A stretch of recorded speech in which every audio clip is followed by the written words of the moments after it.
The Kansas City snow fell in thick, heavy flakes that December evening, blanketing the parking lot of the 24-hour Walmart on Independence Avenue. Travis Kelce pulled his black Range Rover into a spot near the back, hoping to avoid recognition while picking up some last-minute Christmas gifts for his nieces. The NFL tight end had learned over the years that even a quick shopping trip could turn into an hour-long autograph session if he wasn't careful. As he stepped out of his vehicle, adjusting the hood of his Chiefs hoodie, something caught his eye 3 spaces over. A beat-up Honda Civic sat with its windows slightly fogged, and through the condensation, he could make out silhouettes inside. It wasn't unusual to see people taking phone calls in parking lots, but something felt different about this scene. Travis paused, his breath visible in the frigid air. The car's engine wasn't running, which seemed odd given the sub-freezing temperature. As he watched, a small hand pressed against the rear window, followed by what looked like a child's face peering out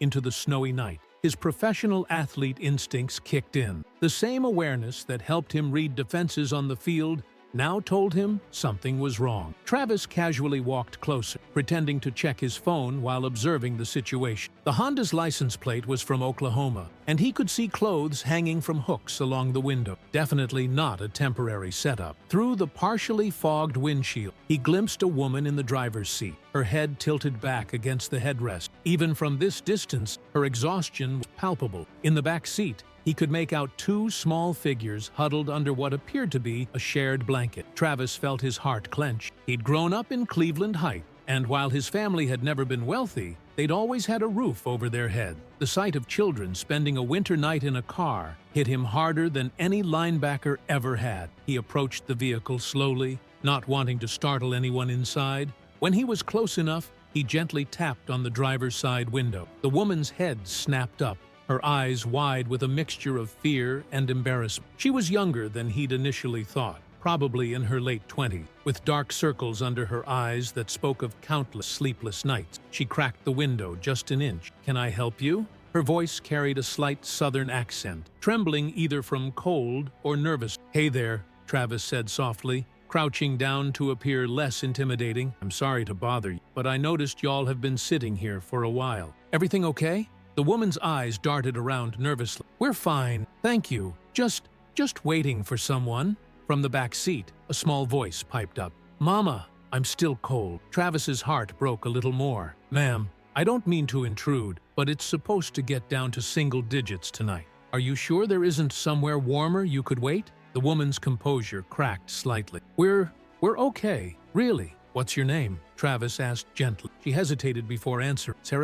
Serafina Caldwell. "And these are my boys, Zephyr and Orion." She gestured toward the back seat where 2 young faces peered at him curiously. Travis smiled at the children. "Those are really cool names. I'm Travis. Listen, Serafina, I know we just met, but I'm worried about you and your boys staying out here in this weather. There's got to be somewhere." "There isn't," she interrupted, her voice barely above a whisper. "We don't have anywhere to go." The admission hung in the air between them like the visible breath from their mouths. Travis felt a familiar determination building inside him, the same feeling he got when his team was down by 2 touchdowns and needed a miracle. "How long have you been living in your car?" he asked directly, but kindly. Serafina's eyes filled with tears. 3 weeks, maybe a month. I've lost track." She wiped her nose with the back of her hand. "We were staying with my sister in Tulsa, but her landlord found out and threatened eviction. We had to leave." Travis glanced at the boys, who were listening to every word, despite their mother's attempts to keep her voice low. Zephyr, the older one, looked protective of his little brother, while 6-year-old Orion seemed to be fighting off sleep despite the circumstance. "What brought you to Kansas City?" Travis asked. "I heard there were more job opportunities here."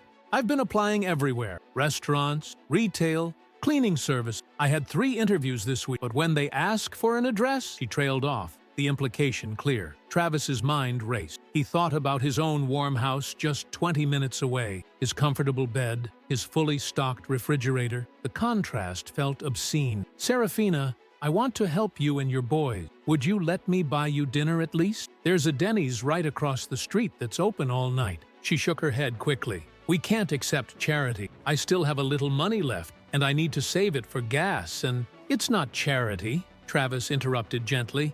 "It's just one human being helping another. Besides, I was about to grab some food anyway, and I hate eating alone. Orion's stomach chose that moment to growl loudly, audible even through the car window. Serafina's cheeks flushed with embarrassment. "Please," Travis added, "at least let me get the boys something warm to eat. They're just kids." After a long moment of internal struggle, Serafina slowly nodded. "Okay, but just for the boy." As they gathered their few belongings to head to the restaurant, Travis noticed something that made his chest tight with emotion. Despite their desperate circumstances, Serafina had somehow managed to wrap a few small presents in newspaper comic. Christmas was just 5 days away, and she was still trying to make it special for her children. The walk across the parking lot was quiet, the snow crunching under their feet. Travis shortened his normally long strides to match the family's pace, watching as Serafina kept a protective arm around each of her sons. Inside Denny's, the warmth hit them immediately. Travis watched as the boys' cheeks began to regain some color, and Serafina's shoulders relaxed slightly for the first time since he'd met her. As they settled into a corner booth, Travis realized this chance encounter was about to change all of their lives in ways none of them could imagine. But first, he needed to make a phone call, one that would set in motion events beyond anything he'd initially planned. "Order anything you want," he told the boys as they stared wide-eyed at the menu. "Tonight, we're celebrating." "Celebrating what?" Zephyr asked, his voice carrying a maturity that no 10-year-old should possess. Travis looked at Serafina, then back at her son. "New beginnings," he said simply, already reaching for his phone to dial the first of several numbers that would transform this family's Christmas miracle into something far greater than anyone could have predicted. The warm lights of Denny's cast a golden glow over their table as Zephyr and Orion attacked their pancakes with the enthusiasm only truly hungry children could muster. Travis watched them eat, noting how they carefully saved bites for their mother, despite her protests that she wasn't hungry. It was a heartbreaking display of maturity born from necessity. "So, Serafina," Travis said gently, "tell me more about your situation. What happened that led to all of this?" Serafina's hands wrapped around her coffee cup like it was an anchor. "It's a long story," she began, her voice barely above a whisper. My ex-husband, he left us about 8 months ago. Just disappeared one day while I was at work and the boys were at school." She paused, gathering strength to continue. "Turned out he'd been gambling away our savings for months. Took out credit cards in my name, even borrowed against our house. When I found out, we were already 3 months behind on the mortgage." Travis felt his jaw clench, but he kept his expression neutral. "That must have been devastating. I tried to fight it," she continued. "Worked double shifts at the diner where I was waitressing, but it wasn't enough. We lost the house in October. That's when we moved in with my sister in Tulsa." Orion looked up from his pancake. Aunt Melody was nice, but her house was really small. "The boys had to sleep on the couch," Serafina explained. "And when her landlord found out we were there," she shrugged helplessly. "He said it violated the lease. We had to go." Travis pulled out his phone as it buzzed with a text. His agent was wondering where he was, reminding him about a charity event the next evening. The irony wasn't lost on him. Here he was, sitting across from people who needed actual help, while he was scheduled to attend another fundraising gala where rich people would write checks to feel good about themselves. "What about family services?" Travis asked. "Surely there are programs." Serafina's expression darkened. "You don't understand. If I go to them, they'll take my boys. The system doesn't care about keeping families together when you're homeless. They care about liability and bureaucracy." The fear in her voice was palpable, and Travis began to understand the impossible choice she was facing: seek help and risk losing her children, or struggle alone and hope for a miracle. "There's something else," she continued, her voice dropping even lower. She glanced at her sons, who were now comparing the heights of their syrup-soaked pancake stacks. "I've been having some health issues, dizzy spells, fatigue that's not just from being tired." Travis's heart sank. "Have you seen a doctor?" "With what insurance?" She laughed bitterly. "I've been to the emergency room twice when it got really bad, but they just tell me I need to eat better and get more rest." Easy to say when you're not living in a Honda Civic. Zephyr suddenly looked up.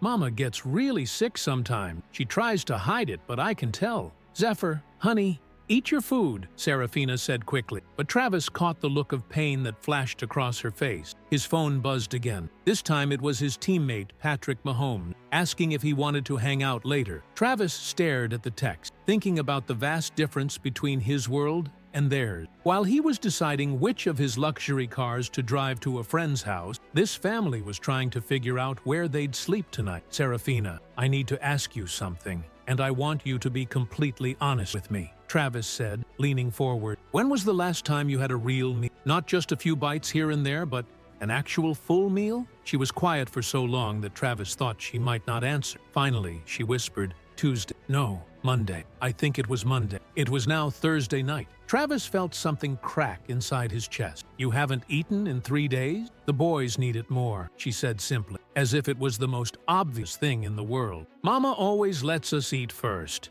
Orion chimed in proudly. She says she's not hungry, but her tummy makes noise too. Travis had to excuse himself to the bathroom, where he splashed cold water on his face and tried to process what he was hearing. When he returned to the table, he noticed Serafina slumped slightly to one side. Are you okay? He asked, alarmed. Just tired, she mumbled, but her words were slightly slurred. Zephyr immediately moved closer to his mother. She does this sometime, when she doesn't eat for too long. Travis signaled the waitress. We need some orange juice, please, quickly. As Serafina sipped the juice, some color returned to her cheeks. I'm sorry, she said. This is embarrassing. There's nothing to be embarrassed about, Travis said firmly. But we need to get you checked out by a doctor. I can't afford. I can, Travis interrupted. And I will. Serafina's eyes filled with tears. Why are you helping us? You don't even know us. Travis thought about his grandmother, who had raised him with the simple philosophy that you help people because it's the right thing to do. Sometimes that's exactly why, he said.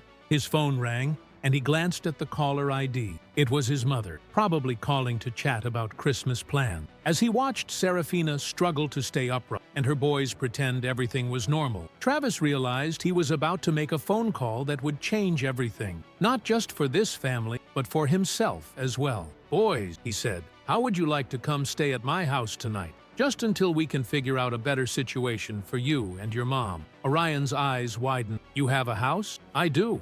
A big one, with plenty of warm beds and a full refrigerator. Pete, Serafina tried to protest, but another wave of dizziness cut her off. Travis gently took her hand. Serafina, your boys need their mother healthy. Let me help you get back on your feet, please. What Travis didn't know was that this simple offer of temporary shelter would soon uncover a truth about Serafina's past that would put all of their lives in danger. Her ex-husband hadn't just abandoned them. He had stolen something far more valuable than money, and the people he'd stolen it from were getting closer to finding them every day. As they prepared to leave the restaurant, Travis noticed a black SUV that had been parked across the street when they'd arrived was still there, its engine running. A chill ran down his spine that had nothing to do with the December weather. The phone call he was about to make would set off a chain of events that would test not just his resource, but his courage, as he discovered that sometimes helping someone means putting your own life on the line. Travis's house in the Country Club Plaza district was everything Serafina had imagined a professional athlete's home would be: sprawling, elegant, and warm. As they pulled through the security gate, Orion pressed his face against the car window in wonder. Is this really where you live? Zephyr asked, his voice filled with awe. Yeah, but it's way too big for just me, Travis replied, pulling into his circular driveway. It'll be nice to have some company for a change. Inside, the boys were mesmerized by the high ceilings, the massive television, and the Christmas tree that stood 12 feet tall in the living room. Travis watched Serafina take it all in, noting how she seemed to sway slightly as she walked. The guest bedrooms are upstairs, he said. There are 2 rooms connected by a bathroom. The boys can share one, and you can have the other. This is too much, Serafina whispered, tears threatening to spill. We can't possibly. You're not imposing, Travis said firmly. I want you here, all of you. As he showed them around, Travis noticed Serafina checking the windows and doors, her movements nervous and alert. When his security system beeped as they passed certain sensors, she jumped visibly. Just the house security, he explained. Nothing to worry about. But Serafina's expression suggested she had plenty to worry about. After getting the boys settled with hot showers and warm pajamas from Travis's emergency stash, he kept clothes in various sizes for when his teammates' kids visited. Travis found Serafina standing in the guest room, staring out the window a street below. Everything okay? He asked. She spun around, startled. Sorry, I'm not used to feeling safe. It's been so long. Travis sat on the edge of the bed, gesturing for her to join him. "Serafina, is there something you're not telling me? Earlier, at the restaurant, you seemed scared, more than just worried about your situation." She was quiet for a long moment, her hands twisting in her lap. "My ex-husband, Marcus, when he left, he didn't just abandon us. He took something that didn't belong to him." "What kind of something?" Serafina took a shaky breath. "He worked for a construction company in Oklahoma City, high-end commercial project. The owner, Vincent Torino, trusted Marcus with a lot of responsibility, maybe too much." Travis recognized the name. Vincent Torino was known in certain circles as a legitimate businessman, with alleged ties to less legitimate activity. "Marcus was skimming money from the payroll," she continued. "Small amounts at first, then larger ones. But that wasn't the worst part. He was also selling information about the construction sites to rival companies, bid amounts, material costs, timeline detail." Travis felt a cold dread building in his stomach. "How much money are we talking about?" "Over $2 million across 18 months, she whispered. "But the information he sold cost Torino's company at least $10 million in lost contract." "Jesus," Travis breathed. "And Torino thinks you were involved?" "I didn't know anything about it," Serafina said desperately. "But Marcus used my name on some of the bank accounts, made it look like I was helping him. When everything came to light, he disappeared. And suddenly, I'm the one everyone's looking for." Travis's phone buzzed with a text from an unknown number. "Nice house, big windows." He showed Serafina the message, watching her face go pale. "How long have you been getting messages like this?" "They started about a week after we left Tulsa. Different numbers, but always the same implication. They know where we are." Travis immediately called his security company, requesting additional monitoring and patrol services. As he was on hold, he noticed Serafina pacing frantically. "We have to leave," she said. "I can't put you in danger too. These people, if they think you're helping me—" "I'm not going anywhere," Travis said firmly. "And neither are you." "You don't understand," Serafina's voice rose in panic. "Marcus didn't just steal money. He had photos, video evidence of Torino's businesses that weren't exactly legal. If Torino thinks I have that information..." Travis's blood ran cold. "Do you have the information?" "I don't know," she said helplessly. "Marcus left a storage unit key with my sister before he disappeared. She gave it to me when we had to leave Tulsa, but I've been too scared to go see what's in it." The security company came back on the line, informing Travis that they'd detected unusual activity around his property perimeter. 2 vehicles had made multiple passes by his house in the last hour. "We need to call the police," Travis said. "No," Serafina grabbed his arm. "The police can't protect us from people like this, and if word gets out about where we are..." "Seat." As if summoned by her word, Travis's doorbell. Through the security monitor, he could see 2 men in expensive suits standing on his porch. They didn't look like fans asking for autographs. "Is there a back way out of here?" Serafina whispered urgently. Travis was already moving, his athlete's instincts kicking in. "Stay here. Lock the door. Don't come out no matter what you..." He grabbed his phone and quickly texted his teammate and close friend Isaiah Pacheco. "Need backup at my house now. Serious trouble." The doorbell rang again, more insistently this time. Travis made his way downstairs, his mind racing. He'd thought he was just helping a struggling family, but he'd unknowingly inserted himself into something much more dangerous. As he approached the front door, he could hear the boys laughing upstairs, completely unaware that their mother's past had finally caught up with them. Through the peephole, he could see one of the men checking his watch, while the other surveyed the property with the trained eye of someone accustomed to violence. Travis's phone buzzed with another text. "We know she's in there. This doesn't have to get complicated." His hand hovered over the door handle as he faced a choice that would define everything that came next. He could open the door and try to negotiate, potentially putting himself and the family at greater risk. Or he could refuse to engage, which might escalate the situation beyond anyone's control. Either way, Travis realized that the phone call he'd been planning to make, originally intended to help secure housing, job opportunities for Serafina, was about to become something entirely different. He was going to need help from people with very specific skills, and he was going to need it fast. The doorbell rang a 3rd time, and Travis could hear the boys' laughter stop abruptly upstairs. Whatever happened next, he was committed. Serafina and her children were under his protection now, and Travis Kelce had never backed down from a fight in his life. He wasn't about to start now. Travis stood frozen in his hallway, the weight of the moment pressing down on him like a fourth down play with everything on the line. Through the security monitor, he watched the two men exchange glances before one of them pulled out a phone. Within seconds, Travis's own phone rang from an unknown number. He answered on the second ring. "Yeah?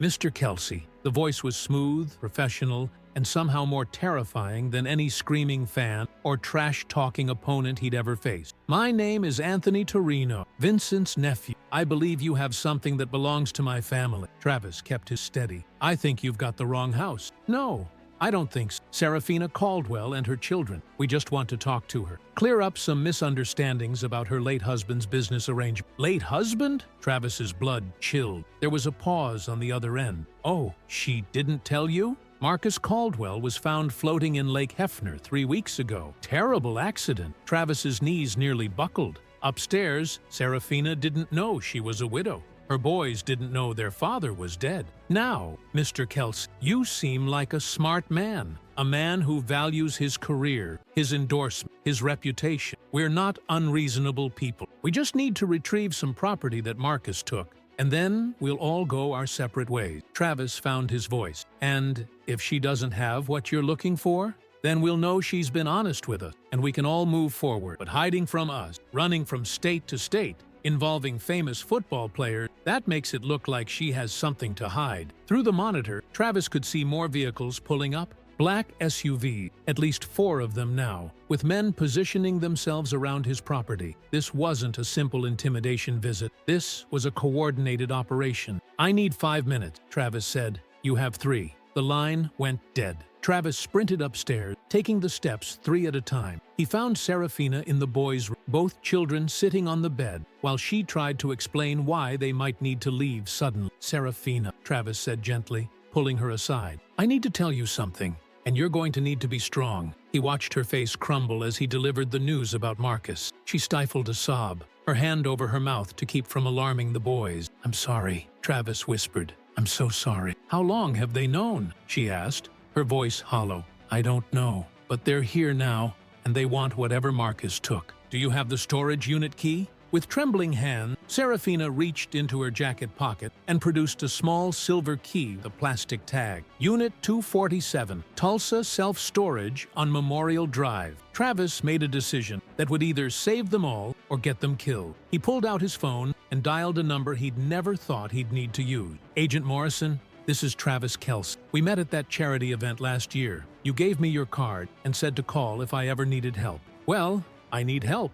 FBI agent Sarah Morrison answered on the first ring. "Travis, what's going on?" "I'm at my house with a family I'm trying to help, and we're surrounded by what I believe are members of the Torino organization. They want information about stolen money and construction bid rigging. I think I'm in the middle of a federal case." "Stay on the line," Morrison said urgently. "I'm dispatching teams to your location now. Do not engage with anyone outside your house. Do you understand me?" "They gave me 3 minutes, and that was 2 minutes ago. Stall them. Whatever you do, keep everyone inside." Travis heard car doors slamming outside. Through the window, he could see men taking positions around his house with military precision. His phone rang again, the same unknown number from before. "Time's up, Mr. Kelce." "Look," Travis said, "Serafina just found out her husband is dead. She's devastated. Give her a few more minutes to process. You have 1 minute to send her out, or we're coming in." Travis looked at Serafina, who was now kneeling between her boys, whispering to them about how much she loved them. The sight nearly broke his heart. Then his phone buzzed with a text from Agent Morris. 2 minutes out. Keep them talking." Travis made another decision. "I'll make you a deal," he said into the phone.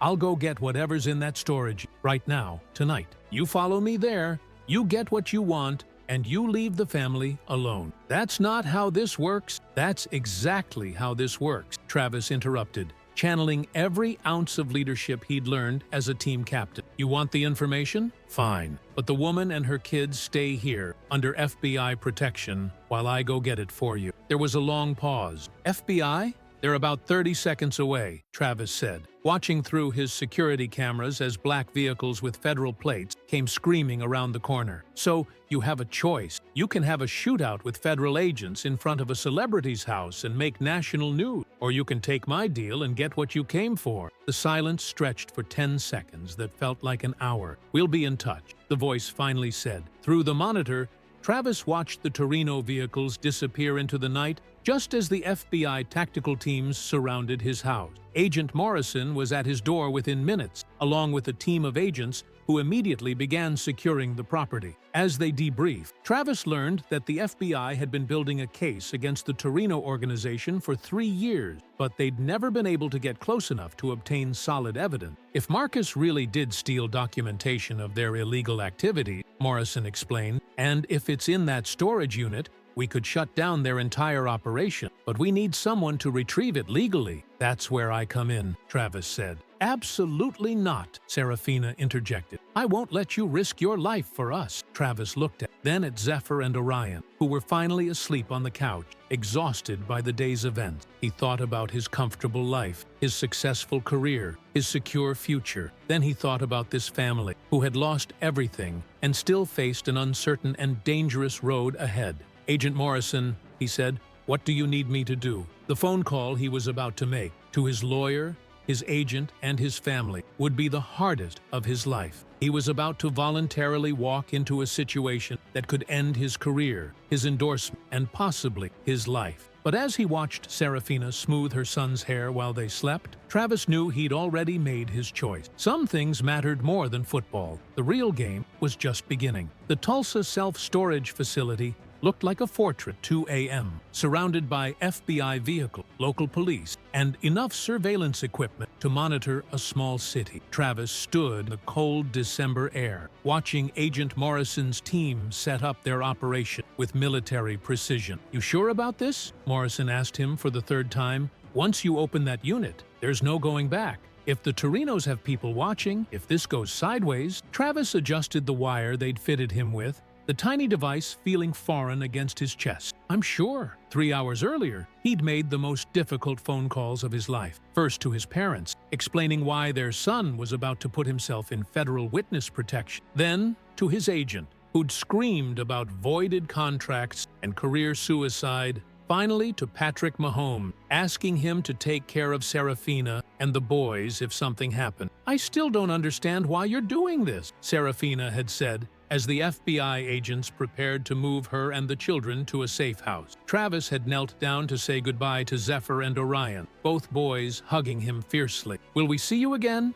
Orion had asked, his 6-year-old eyes wide with worry. Count on it, buddy, Travis had promised, hoping it's true. Now, standing in front of Storage Unit 247, Travis felt the weight of that promise. Agent Morrison handed him the key Serafina had given him, along with a small camera that would record everything they found. The metal door rolled up with a screech that seemed to echo through the entire facility. What they found inside defied everyone's expectation. The unit was meticulously organized, like a private office. Filing cabinets lined one wall, with bankers' boxes stacked neatly along another. A desk sat in the center with a computer, multiple phones, and what appeared to be surveillance equipment. But it was the wall covered in photographs, documents, and connecting strings that made Travis whistle low. This isn't just stolen money documentation, he told Morrison through his wire. This looks like Marcus was building a case against the Torinos himself. Agent Morrison's voice crackled in his earpiece. What do you see? Travis moved closer to the wall, the camera capturing everything. Photos of meetings, license plates, what looks like drug transactions, financial records going back 5 years. And, he paused, focusing on a thick folder labeled Insurance Policy. Inside were USB drives, hard copies of financial transactions, and a video confession from Marcus Caldwell himself. Travis played the first few seconds of the video, Marcus's familiar face filling the screen. If you're watching this, I'm probably dead. Everything I took from Vincent Torino was because I discovered something I couldn't ignore. The video outlined a construction company that was laundering money for 3 different crime families, using federal infrastructure projects to move hundreds of millions in illegal funds. Marcus hadn't been stealing. He'd been documenting evidence for the FBI. Travis's earpiece crackled again. Travis, we have movement on the perimeter. Multiple vehicles approaching from the east. Through the storage facility's security cameras, Travis could see black SUVs surrounding the property. The Torinos had found them. I need 5 more minutes, Travis said, grabbing the insurance policy folder and as many documents as he could carry. You don't have 5 minutes. They're cutting through the fence. That's when Travis noticed something else in the unit. A small Christmas present wrapped in newspaper comic, identical to the ones he'd seen in Serafina's car. There was a note attached. For Sarah, I'm sorry for everything. I tried to protect you the only way I knew how. M. Travis grabbed the present and ran for the exit. FBI agents providing cover as gunfire erupted around the storage facility. He dove into an armored vehicle just as bullets shattered the facility's office window. "Drive!" Morrison shouted, and they sped away into the night. 6 months later, the federal courthouse in Kansas City was packed with reporters as Vincent Torino and 12 associates were led away in handcuffs. The evidence from Marcus Caldwell's storage unit had provided the final pieces needed to dismantle one of the largest money laundering operations in the central United States. Travis stood on the courthouse step, his arm around Serafina, watching Zephyr and Orion play with other children in the small park across the street. The boys had been through therapy, had started at new school, and were slowly healing from the trauma of losing their father and living in constant fear. "Any regrets?" Serafina asked him. Travis considered the question.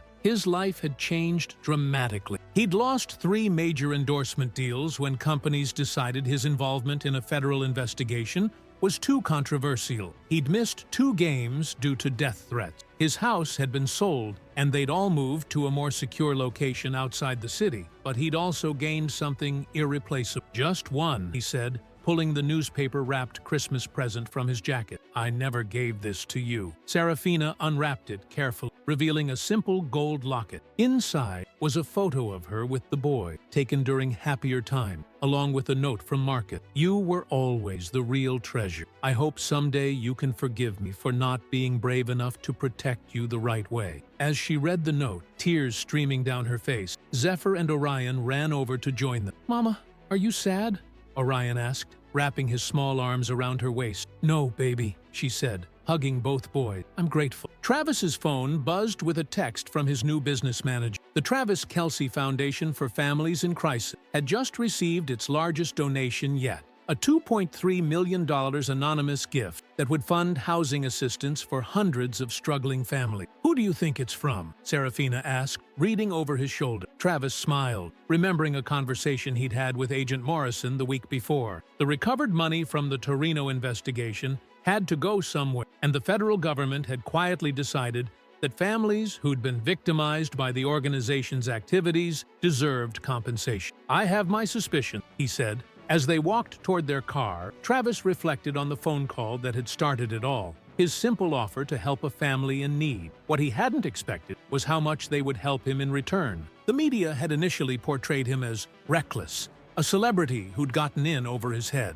But as the full story emerged, public opinion shifted. Travis Kelce became known not just as a great tight end, but as someone who'd put his career and life on the line for a family of strangers. New endorsement deals came from companies that valued character over controversy. Speaking engagements at schools and community centers kept him busier than football ever, and the foundation's changing lives every day. "Travis," Serafina said as they reached the car, "I need to tell you something." He looked at her, noting the nervous energy in her voice. "I got a job offer yesterday, a good one. Assistant manager at a nonprofit in Denver that helps families transition out of homelessness." Travis felt a mix of pride and sadness. "That's incredible, Sarah. You'll be amazing at that. The boys and I will be moving next month." They stood in comfortable silence for a moment, watching Zephyr teach Orion how to skip stone at a small pond in the park. "You know," Travis said, "Denver's not that far. And I hear they have great youth football program." Serafina laughed. "Zephyr's been asking about trying out for a team. And Orion?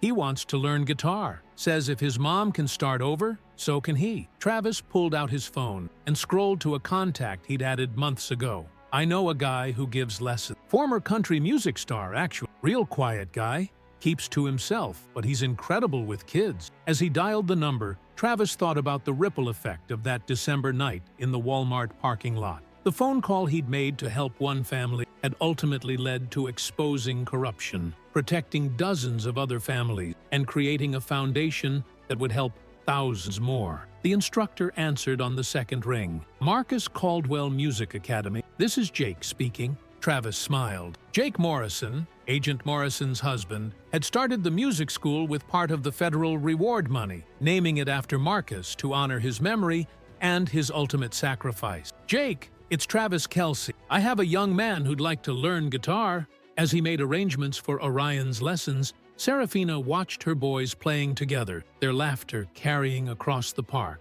For the first time in over a year, they looked like normal children, safe, happy, and hopeful about the future. "Travis," she said when he finished the call, "thank you for everything, for seeing us that night, for not walking away, for being in the right place at the right time." He interrupted gently. "No," she said, shaking her head, "for being the right person." 6 months later, at the first annual Travis Kelce Foundation Gala, Travis stood at the podium looking out at an audience of donors, community leaders, and families who'd been helped by the organization. In the front row sat Serafina, now the Denver program director, with Zephyr and Orion beside her in their first formal suit. "When I was growing up," Travis began, "my grandmother used to tell me that we're all just one phone call away from either disaster or miracle. The difference often comes down to whether someone is willing to pick up and help." He paused, looking directly at Serafina. "A year ago, I thought I was making a phone call to help a family in need. What I didn't realize was that they were about to save me." The audience erupted in applause,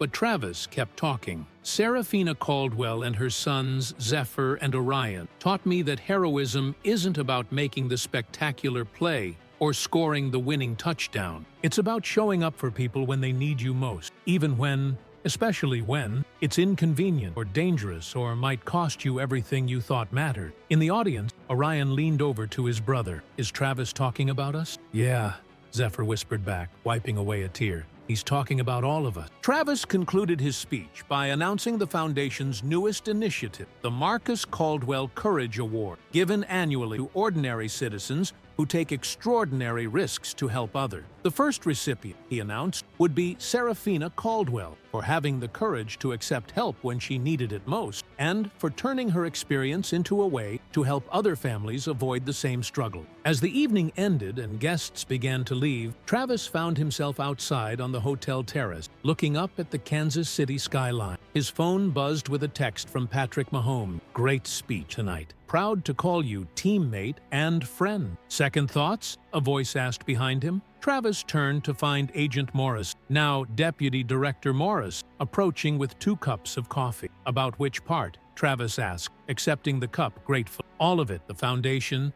the career chain, becoming basically a professional Good Samaritan." Travis laughed. "You make it sound like a bad thing." "Not bad, just different from what anyone expected from Travis Kelce 5 years ago. 5 years ago, I thought success meant statistics and endorsement deal," Travis said. "Now I know it means something else entirely." Morrison joined him at the railing, both men looking out at the city lights. "Any word from the family?" "Serafina texts me pictures of the boys almost every day. Zephyr made varsity football as a sophomore. Orion's guitar teacher says he's got real talent. And Serafina, happier than I've ever seen her. She's dating someone, a teacher at the boys' school. Good guy, from what I hear." Morrison nodded approvingly. "Sometimes the best outcome is when people don't need you anymore." Travis's phone rang, interrupting their conversation. The caller ID showed a number he didn't recognize, but something made him answer anyway. "Hello? Mr. Kelce?"